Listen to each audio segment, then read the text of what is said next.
It's time for the Grace and Inspiration Podcast with Dan Nzinga.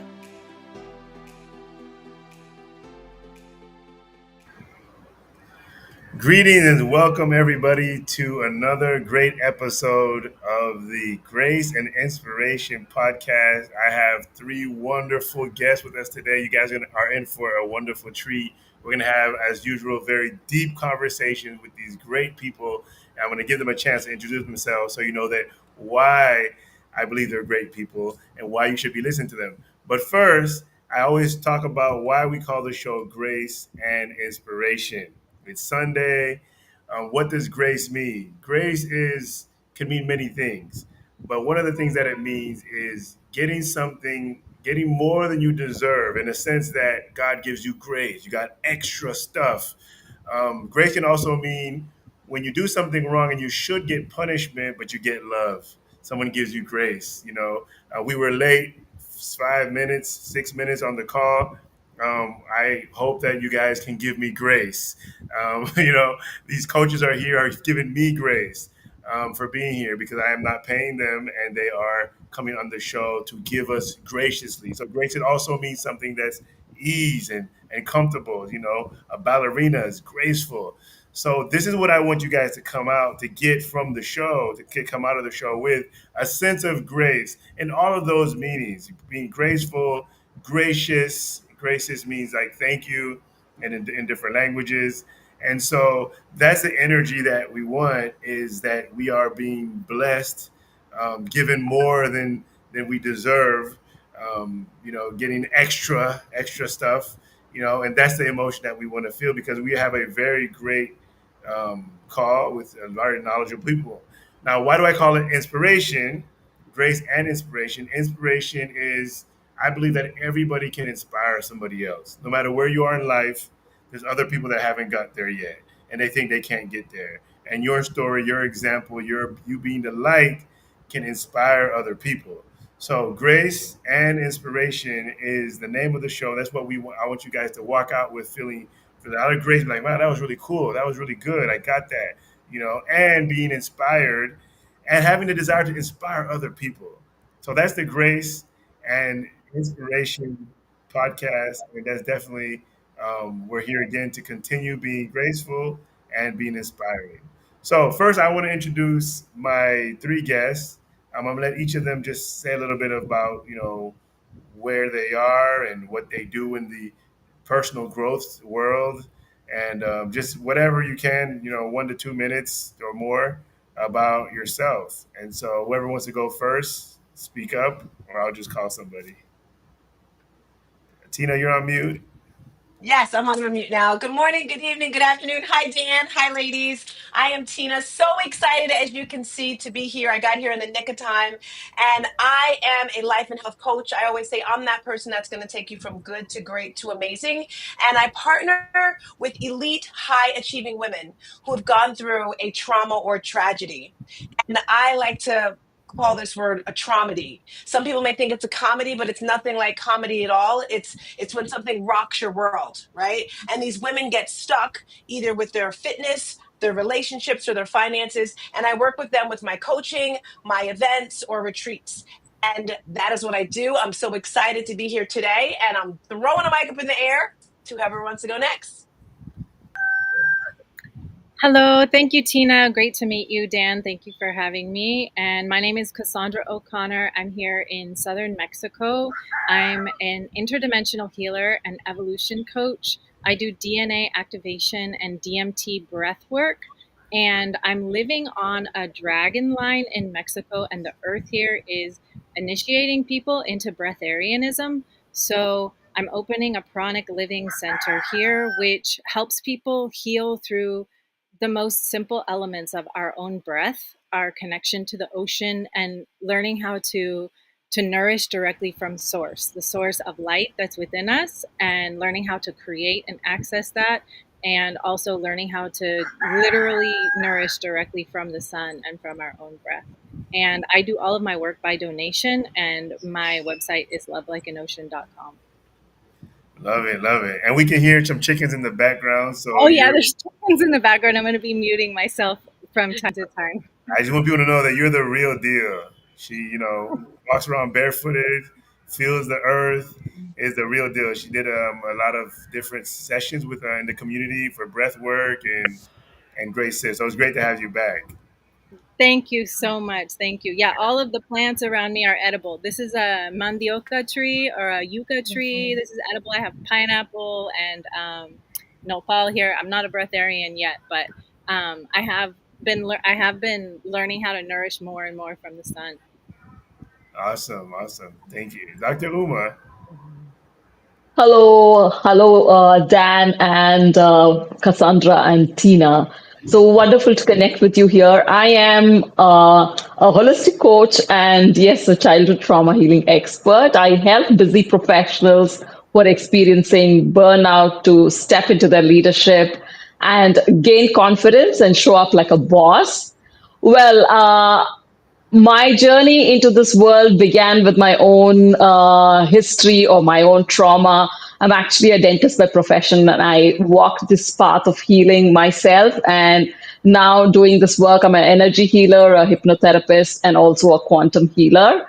And yes, I also do DNA activations. When I heard Cassandra mention that, yeah, so wonderful to connect with, like, people who are like-minded and people who are walking this path to not just heal themselves, but to heal others and to help them grow and to find their own purpose and their own joy. Yeah, thank you for having me on the show. Thank you. All right, all right. Okay, let's jump right into the main meal. I love these conversations. We hear different people's perspectives. I have my own opinions on things. One thing that puts all of us in common is that we want to help other people. We want to help people grow. Me, for myself, for those of you that don't know, my dream is that everybody in the world have access to a personal growth community. They have access to coaches, people that are encouraging them.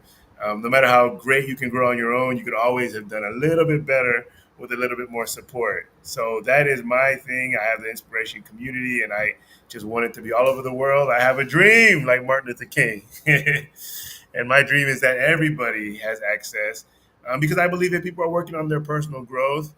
They're better people. They're going to be more focused on other things instead of worrying about drama. You don't have time, and you want to collaborate with people. The spirit of collaboration, period of growth, is what I think really makes the world a better place, more than just more money. It's more really just being that spirit of, like, I want to be better. I want to get more spiritual. I want to, whatever it is, I want to be healthier. Whatever it is, I feel like if that's important to you, a lot of other unnecessary drama is not going to be important to you. And that will help the world be a better place. So, all right. So we're here to talk. There's people that are listening, that are going to be watching, that are watching now, that maybe are stuck, maybe want to grow as well, but they don't know how. So the first thing we're going to talk about is what keeps people small. Like, what keeps us small? The other show we talked about creating, we talked about other stuff. It's kind of like the progression of it. So it's like, what keeps people small from growing? Human beings are the only animals that can choose not to reach their potential. A tree is going to reach its full potential. A horse is going to reach its potential. Everything's going to reach their potential. But human beings, we have that special talent. We're the only one that can say, I don't want to reach my potential, and decide not to do it. So what keeps us small is the question that I have. And I will let each of you guys can just jump in, and I'll give my opinion. It's just an open table conversation. So whoever wants to go first, why do we, some of us or people, refuse to grow or afraid to grow? Like, what keeps us small is the question. Well, I would like to jump right in because something's just brewing. And I feel when you think that we are not enough or we don't feel loved, we don't feel enough, that's when we stay stuck or remain small. And the moment human beings realize their own worth and realize the value of why they've been sent here to on planet earth, that's when people will start walking on that path, and then recognizing their worth will help them to not remain small and to really understand their value, their worth, their purpose, their just become aware of their own skills, the talents. And no matter who it is on this earth, every human being has a potential. They're all valuable and are worthy. And it's only until and unless they do not realize it is when they remain small. Awesome, great. Who else wants to go? And by the way, people in the comments, you guys can ask questions. I appreciate your commenting. I see Samira commented. She said, "For me, it's just procrastination." But anybody else listening, or you guys want to leave a comment or question, the coaches are here to answer the question. Go ahead, Cassandra. I can speak on that. Yes. Well, there is a spell put over through the media that has spoken to us and that has shown us a television and we're programmed to believe that we're not enough. We're programmed to believe that we're not enough. So if we decide to create a different reality for ourselves and to use head heart coherence and to speak that truth into a reality that has been carefully constructed to keep us stuck in consumption, then when we speak that truth into reality, it acts as a destructive force into the happy, nice little shut up and keep buying more stuff because you're not good enough and you stink and you're ugly and you're never gonna look right. So go to the store and buy more stuff. When we speak the truth, it creates a chaos in the shared collective consensual reality. So it's kind of violent to live otherwise, to even just to say something like we can't actually own the earth and that we we're just stewards of the earth. If you say that in a system that has a heavy program over it, that can seem like an act of violence. That can seem really radical. So we stay in line because there's been a heavy, very carefully constructed spell put over the collective, because it's not natural for humans to believe that they're not enough or that they're somehow too small or too ugly. That's not natural. So that's my 2 cents. And so to break that, there has to be a tipping point where even if it's just like 1% of us breaking all those spells, which is what's happening right now anyways, then it's just bound to fail because it's not the truth. And the truth, integrity, you talk about integrity a lot. Integrity has the strength of structure. The truth can stand, but all the lies that have been cast upon us they're all coming down now. So that's my 2 cents. It's not natural for humans to act like this. Before I let Tina go, Cassandra, is this like an unintentional thing? Like maybe our great grandparents set up this system and it keeps going, like a systematic thing, or is it why and who is passing this spell? Like why? What's the point of that? It's an interdimensional thing. It's not even just human. It goes beyond that. There's beings that have been siphoning off of human misery there's interdimensional beings that eat human emotions. And at this point in human history, like there's a thing called the negative alien agenda, but where we are in the history of the earth is that if we try to look at all the history of the earth, we could end up saying like, oh, all the white people are bad, or oh, this group is bad, or all the Israelis are bad, or whatever. If we look at the history and we study it, we could come up with a list of data that would lead us to believe like who the bad guys are. However, at this point, we're being asked, all of us, to come into our exalted form, which means to come into balance. And this goes for the interdimensional beings too, because like wars, like the Palestine conflict, that's not just earthly. There's other interdimensional beings feeding off of that energy. And so we as a collective in our interdimensional selves, and as we activate our DNA, we tap into these other higher versions of ourselves. So I'm sure you've heard people talk about our higher self, or you've heard of people talking about having a team of angels, or it's very popular now for people to identify as being a star seed, which means having their soul come from another planet. Well, actually, all of these aspects are us, including the demons, including like, oh, the demons of your own mind, the angels of your own mind. All of that needs to be integrated and brought into harmony and peace and alignment. And that's how we access world peace and intergalactic peace. So, I mean, I could tell you, oh, it's the negative alien agenda. There's these bad aliens. or these bad certain groups of people who work with these aliens on Earth. But to move once as we move into higher levels of consciousness, we move into collective. We move into collectives. So by the time you're operating at the level of the heart, you're not thinking only for yourself. You're thinking from the one love. You're thinking we become one unified heart field. And so Dan is like, "Oh, I'm a really hungry and I need a massage." And then all of a sudden, like, here comes a mango, and like your friend is like, "Oh, I'm practicing my massage hours. Can I practice on you?" That is the heart consciousness level. So by the time we get to that level, we're operating as one love. But all of us on the planet have distorted aspects now in our lineages and interdimensional versions of ourselves and angels and fallen angels and all of these things. It's just a matter of bringing it back into the oneness consciousness so that they can come into their exalted forms. Wow, wow, wow. It went deep, deep, deep. Wow, wonderful. Okay, so Tina, I'm going to go back again to the question, what keeps us small? Okay, so I just want to start by saying God is my father. I just had to put my Bible in my hand for a hot second because that got a little woo-woo, kind of scary for me. Um, so your question is, what keeps us small? Is that correct, Dan? Awesome. So I'm going to share my opinion, three things that keep us small, and then I'm going to give us a solution, something we can do to get extra big and amazing like we are, right? I believe God made each and every one of us very special. For me, I believe childhood traumas from the past. Those are some things that keep us stuck because, like Cassandra said, I believe there's 7 generations of pain, of hurt inside of us. It's not just what we feel, it's what our ancestors felt, right? That's the first thing.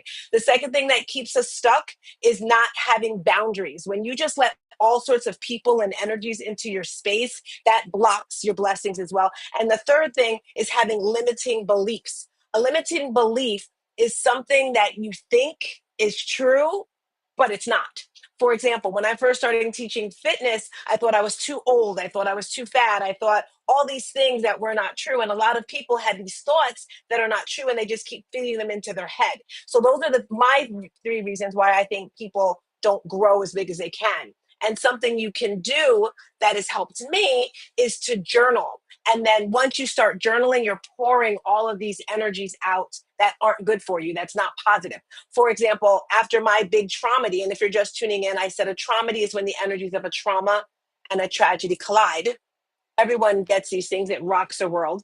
After my major traumedy, I started writing my phone, right? And my big traumedy um, was when my 21-year-old successful son, who had a sneaker store, was tragically murdered. Like, that rocked my world. And I just started writing in my phone because I didn't want to forget anything. I wanted all those memories there. And then from that, I decided, my coach is like, "Well, Tina, you have a story." And I'm just like, "I don't have a story." And he's like, "Look at you. You're doing all these wonderful things." So I wrote a book, a little bit of my traumedy, and then how I got through it. So one thing I did was journaling, and that helped me so much. So those in my book, if you want, you go on Amazon, No More Traumedy. And in this book, it has about 20 or 30 different things that I did over the past 8 years, because this happened in 2016, from things like making bracelets, journaling, yoga, meditation, breath work, you name it. I've done almost everything.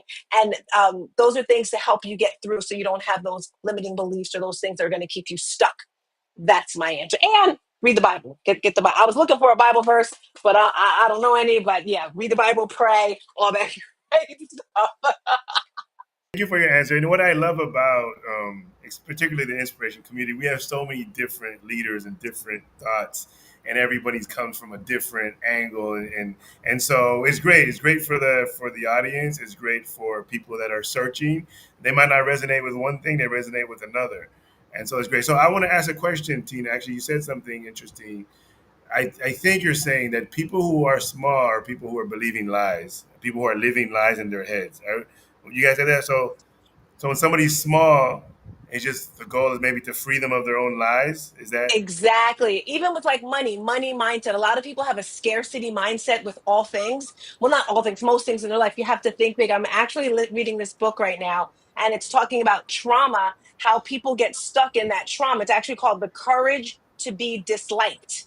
wowzers book, and it's this person who's saying how, well, I'm sad, I'm miserable, I'm mad, I'm this way. And the person's like, no, right? That's your past, that's your trauma. And sometimes we get stuck in these things. And if I was actually to stay stuck in all the things that happened in my life, I'd be crumpled in a ball in bed. Right. For me, fitness is my foundation. And Dan, we're always like competing with the fitness stuff, right? Movement, when you're moving your body, whether it's walking, swimming, whatever, but you have to move. And yeah, I got rambling. Back to you. Got it. Okay, I got that. So lies is basically one thing, whether it be lies from society or lies that you're telling yourself, is one of the things that's keeping people small. I want to give my 2 cents on my list. I have the first thing on my list, something called undeclared commitments. Keep us small. And what I mean by that, I was talking to somebody like, I want to change my life. My purpose is this, and that. And okay, do it. And they just keep making excuses. Like she's committed for people to see that she's trying, but she's not really committed to the results.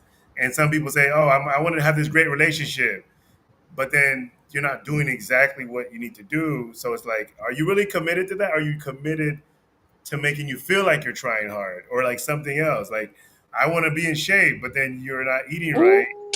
And then Ooh. you're like, what's your real commitment? Like, you're winning at the game that you're actually playing because you're just lying to other people. So it's just like a kind of like a unconscious lying that I see that just come up with, which I call them undeclared commitment. You're not declaring that is what you really want But you because, know what? uh-huh. Dan, I want to jump in really quick. Sometimes I think we lie to ourselves and we don't even know it. For example, I'm on this fitness journey and I was getting mad the other day. I'm like, but I'm doing this. And like, well, Tina, when's the last time you ran? You used to run, right? Sometimes we think of, well, I did this in the past and we're living in the past instead of, okay, what have you really done? Doing that mirror work and facing it. Yeah. Dr. Uma, what do you think? You haven't said much. You're on mute. You can't hear. Yeah. So you said, can you say the word again? Uh, The undeclared commitments. Undeclared commitments, right? So a lot of times when you are saying that you want to do something and not making an effort, that kind of becomes an undeclared commitment, is what we're all saying. But then a lot of times what happens is you might want to do something, but you might have barriers to get to what you want to do or how you want to reach there. And these barriers are, again, nothing but your mindset and, like Tina was talking about, limiting beliefs. And they might actually be stopping you from getting to your commitments and really living the commitment. Like a lot, if you want to have a good relationship, you first need to have a good relationship with yourself. You need to first learn to love yourself to even love the other, to be present with yourself, to be present with the other, and like to commit yourself to your relationship, to be committed in other relationships. And so it's not just that not doing, but we have to also look deep into what is stopping you from not doing. Yes, acknowledging why you're not doing, acknowledging that you're not doing is good enough, but then at the same time, why are you not doing it? Where is this not doing coming from? That's something that we need to look into. These Yeah. are what I would like to add. Yeah, and I would say that when I talk about undeclared commitments, the person might not even see that. I would probably say maybe at least over 50% of when the relationship's not working, there's a commitment to be right versus a commitment to repair the relationship. So then the relationship Absolutely. doesn't have a space. Like, I want to be right. I'm committed that you see my point of view. But for your declared commitment is that you want to have a great relationship with this person, whether it be your daughter or your father. I want to repair my relationship. But then you get in the Yeah. conversation of repairing your relationship, and all you talk about is that you're right and I want you to get my point. So the real commitment is I want the undeclared commitment that people don't know is that I want you to get my point and agree with me. And I'm going to try to convince you. But the declared commitment is I want to fix the relationship. So it's something like that can happen like that, even with yourself personally, whether no matter what it is. And I think that's one of the things that also keep us small. So let's just talk a little bit about. I know Tina kind of gave solutions on how to, but Cassandra and Uma didn't really say like what is like at least one thing someone can do to stop being small, like stop being stuck if they're small, not by choice. And I think I want to say too that success is whatever that person wants. So maybe somebody wants to be small, and that's what is for them. I just feel for the people that Yeah, don't I, want to be small. I just want to jump in and say that, like, how do you even define small and big, right? Like, it's again, like you're saying, it is a personal choice. And a lot of times, like, I think, like, if I say, if you, I do say this a lot of times, I mean, very often, even on my calls, that you might have chosen to live that life in this lifetime to just remain small to and that you remaining small can be like a spark for somebody else not to be like you. So I mean I really can't define small or big, but I think the right word I would like to like quote for this is would be stuck. At least when you say stuck, it's like we're not defining between big or small or large, and like we're not putting bars for anyone. But remaining stuck is when I say stuck is I am being where I am, not trying to get better. Yeah, or I mean, like, yeah, I might like decline, but at least I'm not trying to get better. So that's when, like, I mean, in my opinion, the right word would be to say stuck. And if you ask me, what can one person do to, like, one thing that I can add to say, what can they do to get unstuck is first and foremost to again I come back to understanding your worth and value, because the moment you understand that you are deserving of everything that you aspire for, the moment you realize that, that's when you're going to take that first step. That step can be a simple act, just one action towards your goal, and your goal can be anything, because you can Cool. get stuck in any area of your life. Yeah. And I see what you mean about saying small, but I like Tina's. Yeah. One thing I got from this conversation, I always get so much from these conversations. Tina said basically people that are lying to themselves. And so I would say playing small or, not reach your potential is when you're lying to yourself. So if someone knows the truth and say, okay, I just Absolutely. want to live homeless or whatever, then they're not playing small because they're doing what they want to do. Is when you have this Yeah. anxiety because you're lying to yourself or you're going along with the lies of society and you feel this anxiety in you. I think Cassandra can speak on that. Go ahead. I was going to give two solutions. Getting used to this camera thing. Okay. So the first solution is kind of looking at the larger thing that we were talking about at the beginning. And for that, I would say integrating understanding that there's nothing outside of myself. So if I have a problem with something outside of me, I have to work it from within me.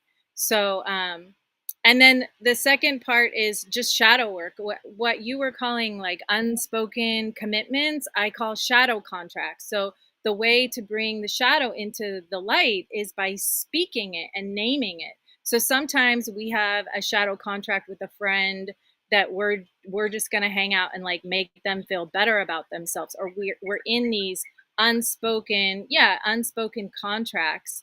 And so we all could benefit from a heavy dose of shadow work. I ask something similar to that. It's like if we have all these false beliefs and lies in our heads, that's hard to overcome because you're not aware that it's a lie and other people are supporting that lie and it's like how do we I'm gonna go to the next topic, but I'll let you guys answer this first, because that's your hand. Can It's I like, how jump do on I real quick? overcome my Can I own jump lie on in real my own quick? head? Yes, yes.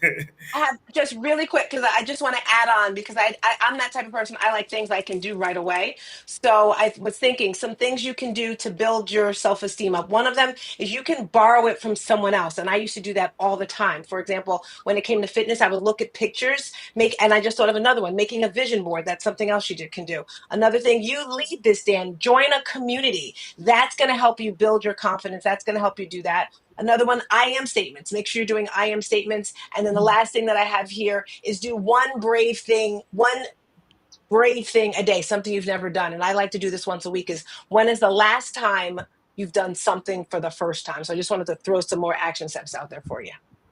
All right, cool.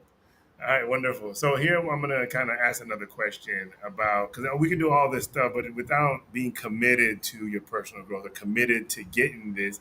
When I sometimes say committed, I don't know if everybody understands. So I kind of want to ask each of you guys, what does it mean to be committed, and what does it look like for a person to say, and what does this have to do with what we're talking about? Like, is it totally an unrelated thing? When I say being committed, what does that mean? For me, it means like holding on to, not giving up, like keeping on the process, which is very hard with all these, like everything Cassandra talked about. Like, I'm present right now. There's a lot of stuff that can keep people small. Like Dr. Uma said, don't say that anymore.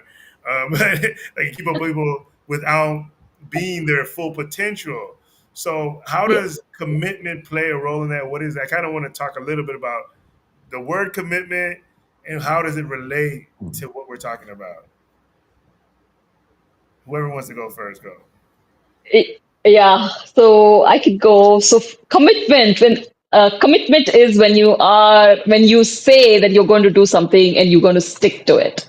So it could be as simple as, I want to brush my teeth every day. And when you stay committed to that, that is when you can promise yourself of having healthy teeth and gums. So this could apply to our personal development journey because I think that's what we are talking about here. And so if we are on our personal development journey and if we want to stay committed to this journey, we are going to take steps to lead us to get better from where we were and to like find things that can help us to move forward in our life. It could be like simple things like Tina said, do something that, you are afraid of doing at least once a week, or like look at yourself in the mirror and appreciate yourself and do practice gratitude. So committing yourself to the practice means that you are going to show up no matter what. And there might be times when you will not be able to show up. There might be something that comes up and you will not be able to show up. But it's not that once that episode passes, you again get back on the track and just keep showing up. That's what commitment means to me. Who wants to go next? So while you guys are thinking about who's going to go next, let me just Oh, say you, this. Oh, Christian, I could go ahead, Cassandra. It looks like you were ready to talk.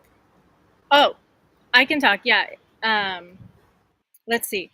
I don't, the only thing that I'm committed to is serving source. And the way that I access source is through my heart and my connection to the all.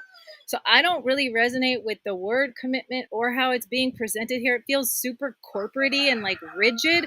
However, there's a similar word that I use more in my, I'm not saying like commitment is bad or like I would never use it or there's no circumstances, because there are times where we need to put ourselves through these initiations or discipline. However, yeah, I would just say the way that I frame it in my mind is through the word discipline, which I like to look at as discipleship or devotion.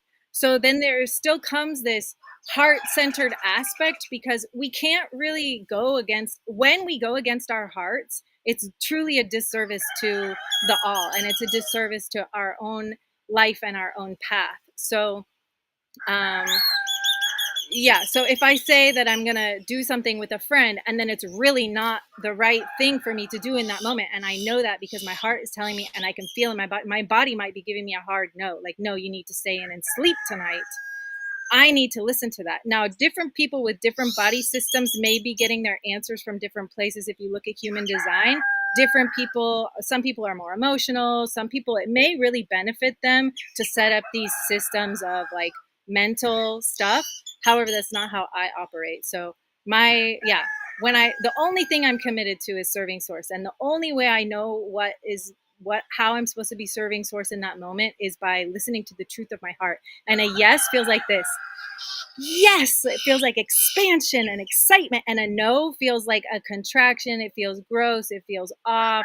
It's very physical feeling that I can tune in with my heart. So before I do anything or before I say anything important, I will bow my head to my heart and I will listen and I will access God or source through my own heart. That's the only thing I'm committed to. Great. I mean, it's still a commitment that you have to yourself. Wow. And I just Yeah. wanted before Tina said, when I want to say like commitment, from what I'm hearing you guys, what I'm getting from this conversation as well, it gives, because we're talking about the lies in your head. I think commitment kind of gives me the time to discover those are lies. If I have a lie in my head about let's say living in Mexico, but then I go there and I stay committed for long enough, all the lies I have about why Mexico is not good or why I shouldn't listen to my source, like, okay, listen to the source of my commitment. But then you got your thoughts, your feelings, emotions, all this stuff messing it up. It's like, okay, this doesn't work. So you're gonna still stay in those lies. So I think the commitment, and by the way, the whole lies thing, Tina gave that to me right now. So now I'm like saying, instead of playing small, like instead of lying to yourself, which is the same as playing small, in my opinion, commitment kind of gives you the time to discover that, because the question is, how do we know these things are lies? And I think if I stick to it, like Cassandra, you've stuck to doing your process for long enough, so now you like, okay, I got my system, but I don't think you can get a system of working out, of doing work, of anything, if you don't have any, if you didn't stick to it long enough. Go ahead, Tina. So I absolutely everything Cassandra, but I have to go. And the reason why I'm going a lot deeper is because trauma and tragedy, like I said, it's just my foundation, right? So a commitment, in my opinion, I always say you have commitments and you have goals, right? You say my goal is to go to the Olympics, but your commitment is to win the state champion. So for me, a commitment is something you're going to do. No ifs, no ands, no buts. I don't want to hear it. You're committed to doing it. Yes, it's harsh. Yes, it's like, but that's just the type of person I am. Definitely the heart. I kind of disagree a little bit what she said about the heart.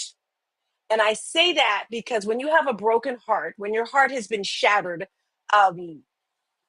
doesn't always say the right thing, right? If I listened to my heart, I would still be in bed, crumpled in a ball, because of all the traumedies that happened in my life. So I do agree. So, someone, I'm kind of like 50-50 with what she said. But the first thing and how you can be committed to something is your why. Why do you want to do this? And then when it comes to the why, I say you have to peel it back 7 times. So, for example, you say you want to lose weight. Why? So you look good in your clothes. Why? I did that for myself.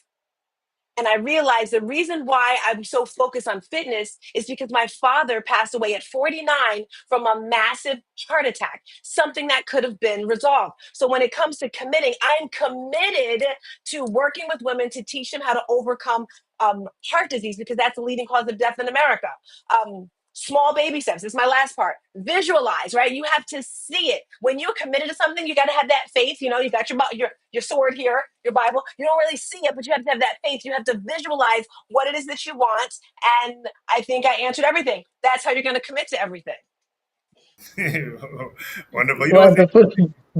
I know the word commit is not comfortable for Cassandra when she hears it, but She's It's committed to okay. her source. I want to say, like, through the human design system, which I'm not an expert in, but there's different ways that people navigate Yeah. realities. This is just how my Yeah. system is set yeah, up. yeah. Like, I'm an emotional being, and this works for me. And I do think that the heart Yeah. is a powerful tool that unites us all, that we can learn to develop. However, I think that for you, Dan, what you're working with commitment is probably extremely valuable and helpful for you and many people who resonate with you. And Tina, I just want to say that I really, really, really honor your grief, and that I feel you, and that when the heart guides us to stay in bed, that is sometimes exactly where we need to be in with that too. And that my heart has also led me to stay in bed. And I'm grateful that I created a lot of spaciousness so that I could do that. Yeah, I can just jump in here, and I really resonate with Cassandra because I think listening to our body and our heart is so important because a lot of times, like people, we might think that people are being lazy, but it's basically their body and their heart not committing to be doing what is meant. It's like it's the external that is putting a condition that something is meant to be done at that moment. But if in that body the person does not feel the calling, then you wouldn't do it. Because I can vouch by this, because I have been lazy for years, but the laziness came from the unhealed trauma. And when I heal my trauma, I am a very different person. And I show up for my work because I know how important it is to help others understand how their trauma is impacting them. And so, like, I totally resonate. I get you, Tina, that we need to get to that point where we have to visualize and see and go for it.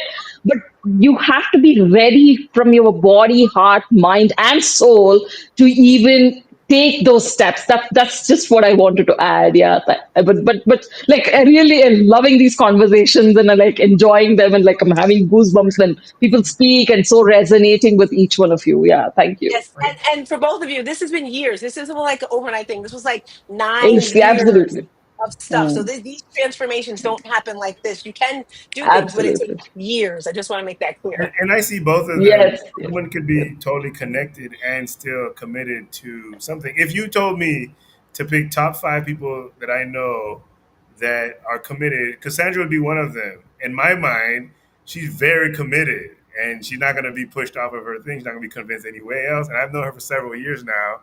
She's very committed.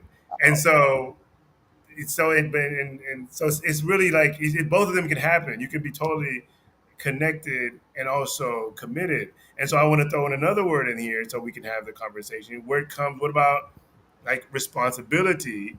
Does that also have the sense of corporatey and like, okay, not good, or is it just like, hey, I'm gonna go do whatever my heart feels? Or is my heart already knows this? So sometimes this other lie coming in telling me, no, don't do that, don't do this. This is what I need to just stay committed on whatever I had said I was going to do. I don't know. Where do you guys feel like, how does the word, because we're talking about being, elevating other people. And so how does like the word responsibility, we're talking about commitment, we're talking about responsibility. Is this appropriate word in this conversation? Can you put responsibility in the context of kind of like a question so we can get a better view of it?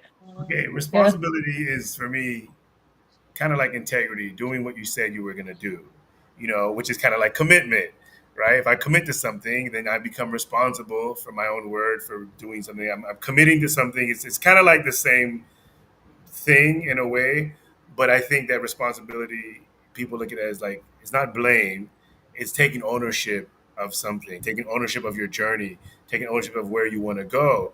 And I do believe there are some experiences that are uncomfortable that I need to go through because it's going to help me grow. And my body might not want to go through that. My mind is like, nah, don't do that. It's going to be uncomfortable. But I know in my mind, and maybe I'm like this, or even my heart, I say, I got to go through this. I gotta have this difficult conversation. I gotta do what I have to do, and I do it. And so I don't. I'm one just to be guys clear. I don't 100% trust my intuition. Like you should just because I've trusted it so many times and been wrong, like 50-50. So I'm like, I'm just guessing. So I give myself a lot of grace. I sometimes like, I know this is right. I know it. I feel it in my bones. And it turns out totally wrong. Another thing, I'm like, this is so wrong. Oh my God, don't do this. Like, why are you doing this? I'm taking the steps, and it turns out great. I'm like, oh, I'm so happy I did that. So I don't know how to, and maybe I need to do more work with Cassandra to really get aligned to the point where my intuition is like at least 80% right. But right now it's like 50% or less. Like I'm just guessing. So I go by more like principles of what I said, like a logic, and then I put my heart into it. But that's everybody has their own way. And there's a lot of feminine energy here in this call, which I love. So that could be part of it as well. Okay, so go ahead. So basically, yeah, go ahead, Cassandra. I have just a quick answer for this one. So the way I look at responsibility is ability to respond. And with great power comes great responsibility. However, Dan, if you are finding yourself, I'm almost seeing you like one of those little ADHD boys in the classroom, like fidgeting around, like getting a little distracted, a little off task. And that's because like you shouldn't really be doing whatever they're trying to make you do. So what do you need to actually be doing? So if you're finding that you're holding yourself to these responsibilities because you have great power and you need to respond because it's your ability to respond, but you can't, then you no longer have the responsibility. If you do not have the ability to respond, then you don't have the responsibility. I love that. Dude, Okay, Cassandra, I really go love through, that. girlfriend. preach. Okay, who else wants to say something about that? For the word responsibility, it comes to me is I am only responsible for my own actions, my thoughts, my words, and I am not responsible for how the other person behaves and how they show up. So the moment you make the responsibility ownership to only yourself, I think you can sort a lot of issues in life. But the moment we take responsibility for other people's thoughts, other people's actions, other people's behavior, we start becoming slaves to their behavior and actions. We then create opinions about ourselves based on other people, and that is a big no no. So the responsibility lies only with me. So that's what I would like to add. My 2 cents, as all of you are saying. I really love that word, my 2 cents, and I want to add that, yes. Okay, great. Sorry, you want to say something about that? Or I can't. Okay. Who, me? No, no, Star. Oh, I was Tina, just. Tina. Oh, I didn't hear you. I didn't know you were talking to me. So yes, so I agree with both of the ladies. And as I was listening, I was thinking my responsibility or everyone's responsibility is to just make the world a better place, which means we're responsible for everyone. And the way we're responsible for everyone is like Dr. Patil said, is starting with ourselves.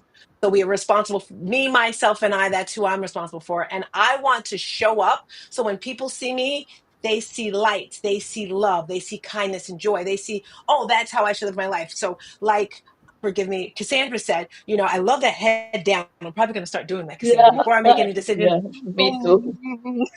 I'll make like a noise out of it. Boom. Does it fit my heart? Right? I love it. So that's my responsibility is to make sure that I show up. And that's why the two of you, like I'm sure everyone here has had a broken heart, everyone's been hurt, but for me, I feel like I'm that light for especially moms who've lost a child, because I've seen moms, and I've seen mom, not, well, they're not here anymore, but like passed away when their kids died, or they're still in bed, or they haven't come out of the house for years.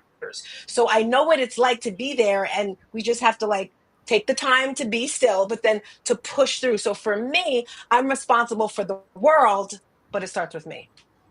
I love that. I was thinking that as well when you said just responsible for self. Like, I say things that my employees, my workers, people around me have to do their work.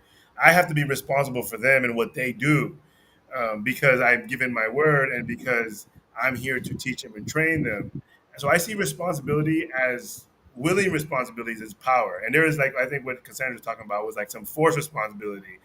And society puts that on us. You're responsible for this. You're a wife. You have to do that. You're this. Everyone's have to be responsible for something. You're black. You have to be responsible for this. You gotta, But when you take on a responsibility, I think it's power, because now you're saying I am able to influence other people or other things or other situations, and I'm going to use that in a powerful way. So I see responsibility as taking it on. The more responsibility that people in the world take on, like good responsibility, I think the easier it is. Then everybody's just worried about this. Like, if I'm saying, you know what, I'm gonna make sure that Tina has a good day. I'm gonna do my part. Now, of course, I'm not God. I can't control everything, but I'm gonna do my part. I'm saying, okay, I'm gonna take up on power, but it's telling me that I have power to do it. So, like an example, I don't know if you guys understand me, but an example is if if we're in, let's say, Tina, where you're in your home, whatever, and you have your siblings get in a big old fight, they're fighting. You're like, you're trying to stop it, but then you kind of like leave them alone because they're adults. Cops show up and everything, and instead of the cops immediately arresting them, they look at you like, Tina, you're here and you let this happen. Like, what is going on? You're like, oh, I have nothing to do with this. Like, you're making yourself small, because they're telling you that you're somehow responsible. They think you have power to have changed the situation. Now, if you say, you're right. I apologize for this. It's not going to happen again. I got it under control. You take responsibility for it. You'll probably stop them from going and getting arrested, because now a responsible person has spoken up, taken over the situation, and now you got it. I think a lot of problems in the world, not enough people are taking responsibility for things and say, oh, that's not my responsibility.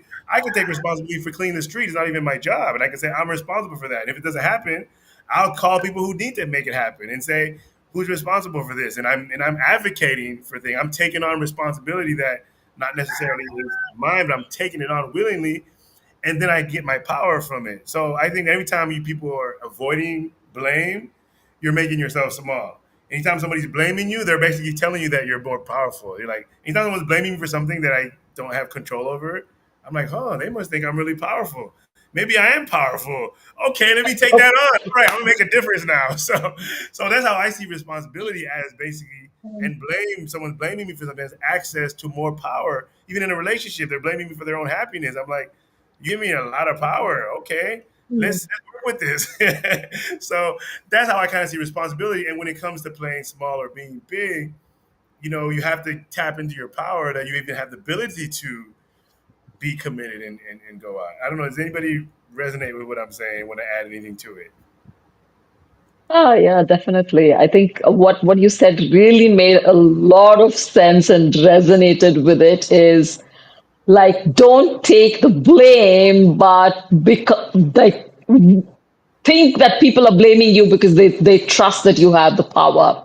And also to take the responsibility in a situation. You're talking about actually larger scenarios and to take responsibility in a very, very uh, yeah, sometimes I'm at loss of words, from a higher level, wanting to, like, even simple things like the examples that you gave is like having clean streets, or like we had taken up the responsibility for bettering our ecosystem by planting more trees. Yes, more of us need to take up those responsibilities. Not, yes, we started off with becoming responsible for our own selves, but then that automatically will then grow and expand to become responsible for everyone and for the universe. And that's when people take up such large causes and they stay committed to those causes as well, because they are now not feeling only responsible for themselves but also for the rest of the world. I Awesome. hope what I said makes sense to y'all, but then, like, that's just what's like been coming and landing. Yeah, yeah. Awesome. Great. Okay. Anybody else want to say something? I Yeah, just agree that with I agree with you, Dan, that when we blame other people, we are giving them the power. So if we want to take our personal power back, we take responsibility for ourselves as much as we can. And the more we master ourselves, that is then when we can extend to lending a hand to others. But we first have to just take responsibility for our own reality, which gives us so much personal empowerment. Okay. Okay, so we have like a little over 5 minutes left. And I want each of you guys now to talk about the kind of work that you do for people, maybe an example of a client that you've helped or somebody that you've reached. Because I want people to hear and discover and say, oh, I want to work with her. She's okay, that sounds like resonate with me. And everything won't resonate with the same people. Someone like my mom, Tina's going to resonate because she picked up the Bible. And people are going to be like, whoa, and other people. And it's interesting. The community, sometimes you project what you think people think, and there's a person in our community. He might be watching now. His name is Roberto. And he's, a lot like Cassandra, talking about all these spirits and stuff. And I was like, I don't know if believe all this stuff. And so he wanted to do a presentation. He's doing the presentation in the community. And there's like about 30 people there. And my thought is like, oh my goodness, this guy's going off the rails, talking about stuff. People gonna be mad. And that was one of the calls where we had so much response. People asked him to come back. He was talking about feminine energy and this and that and all these different things and what they mean and all this stuff that I hadn't even thought about. Even though I grew up in church, I haven't thought about in years. But you never know, like different people, and these are people that I know as well that I always love taking my stuff, and I never talk about this stuff. And now they're like all like flooding through this conversation that I was totally trying to protect them from. So my point is, you never know where somebody is. They might resonate with different people. They might resonate with the same people, and they're just searching. And so each of you guys come from a different world. You can see things different. You guys can be teaching the exact same thing and teach it differently just because of what your beliefs are. And so that's what I just love about these calls, because everyone's kind of come from something different. So I want to give each of you guys like 2 or 3 minutes to just talk about, what kind of work you do with people, what kind of people you'd be looking for, kind of like a little commercial. And if you could throw a little testimony in there, like who you've helped, what results you've gotten from somebody, what results can somebody expect from working with you, that would be great. So go ahead. Who wants to go first? Ladies first. I'll jump in. So, Dan, fitness is my main thing. But over the years, because I've been doing this for so long, I've expanded what I do. And it's more of a holistic wellness coaching that I do. So, an individual, I really love working with women that are over 40, 50, and they're stuck in their life in some sort of way, whether it's their fitness, the way they look, they feel, their energy, their finances, their relationships. And I think about so many, major clients. Like we talked about fitness. I could think of all the fitness people that started with me, and some wanted to look a certain sort of way. Like I had one client, she says, I want Tina Turner arms. And she was probably like 57. And I said, well, you got to get some 25-pound weights, girlfriend. And it felt so good when she took a picture on vacation with her and her daughter, and she had on a bathing suit and she's like showing her muscles. I was like, it felt so good.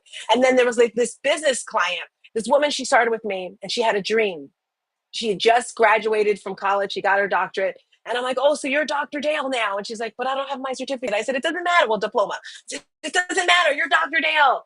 And to start her from having nothing, meaning just a thought in her head and a domain, to getting her website, her first client, like all the way up. It just feels so good. So any woman that has a dream, that has a goal, and you need that motivation, you need that inspiration, the tools and all that stuff, that's the type of individual I'm working for, that's committed to doing the work, because it is not easy. So if you're that type of individual, or you know someone who's looking for a coach that's going to guide them from where they are to where they're going to go, definitely give my information. I'm on all the platforms as StarzTina. I am StarzTina is my website. I am StarzTina is my YouTube. I am StarzTina is my Instagram. And reach for the moon, because if you fall, you're still amongst the stars. All right. Hope to see you guys soon. In the description, people who are watching. All right, who wants to go next? Yeah, I can go. I work with women who are, yes, feeling stuck, but because they have lost their confidence. And this lack of confidence would probably be coming from their deep seated childhood trauma. And I've actually recently helped a client who was struggling with her health and had gained a lot of weight, and also at the same time was doubting her own capacity. And after having worked with me, she started realizing that, just taking the steps that I had given her to take, she not just lost her weight, but got back her confidence. And just because she got back her confidence, she improved her relationship with her family members, because she started becoming more present to them. She was feeling good in herself. And so she was being present to them. And also at work, she landed a speaking opportunity. This is one client, and the other client that I'm working with, she came to me with a feeling of inherent loneliness. And she's feeling stuck because of the loneliness, because she also felt lonely when she was even amongst people.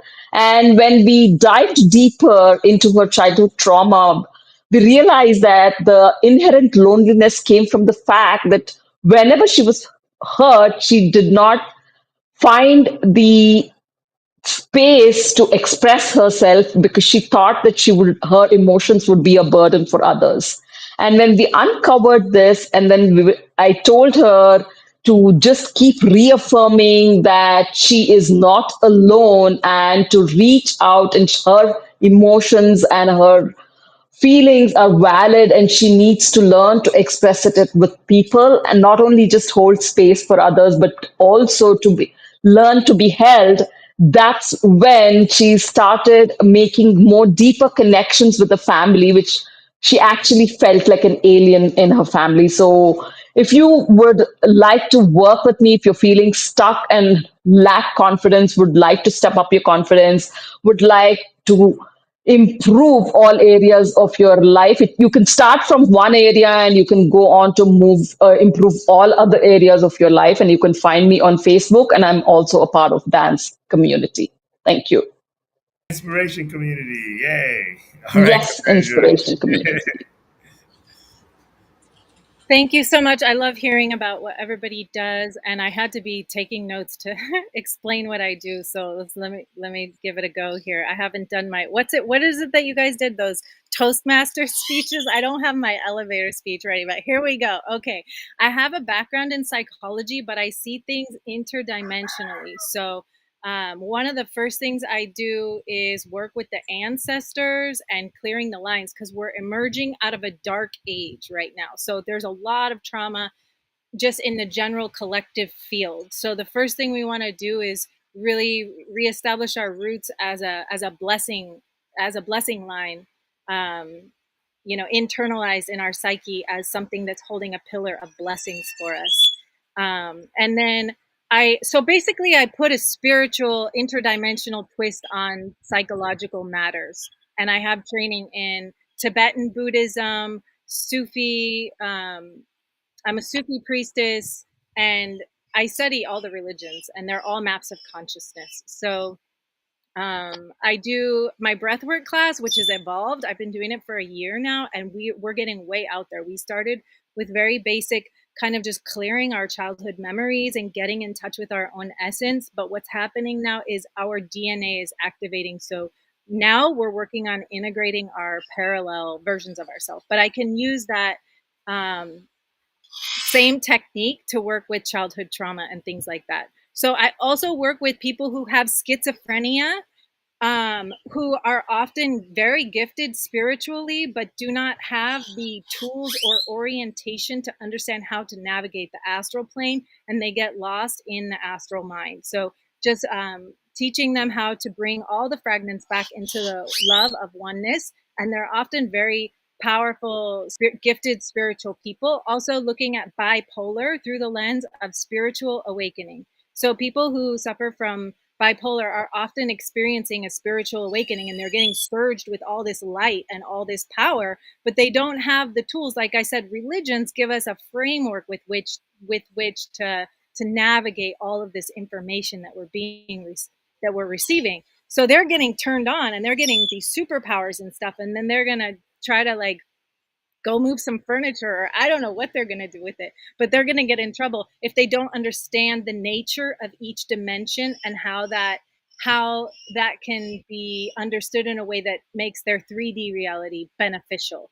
So I also just work with people who are at the cutting edge of consciousness in general, navigating spiritual awakening, which is what I'm doing. So I'm always working on myself and bringing my community along with me. So if you're interested in joining the Avatar Activation class, I've been guided now to move all my work to by donation. So I did have a super low $33 a month membership for that, but now it's also optional. So I do appreciate conscious donation. I'm operating as the embodiment of the exalted aspect of Mother Earth, who, as we know, she is constantly providing for us freely. So I do appreciate people coming with respect and reciprocity. However, I have been guided from source to give freely. I love that. Love like an ocean. Lovelikeanocean.com. Love like an ocean. Beautiful. Yeah. Last time I spoke to Cassandra, she's like, I'm living in so much abundance. I got so much fruit every day people give me, so I have to give stuff away because it's gonna run out. And I'm like, wow, this living like I gotta give stuff away because it's not gonna spoil. That's such a blessing, and to experience that type of abundance. You want to say something, Uma? I would love to connect with you, Cassandra, and because I'm working on my own journey and would love to connect with you because I'm also into the other side of the world, the spiritual, being the healer and quantum healer. I would definitely love to connect with you. Sounds all right, great. Guys, our time is up. I thank all of you for being on the show. I just love this Thank you. conversation. And let's continue again next Sunday. I'll see everybody for the Grace and Inspiration podcast. Thank you. Thank you. Don't forget to like, comment, and subscribe. Thanks for watching the Grace and Inspiration podcast with Dan Nzinga. See you next time.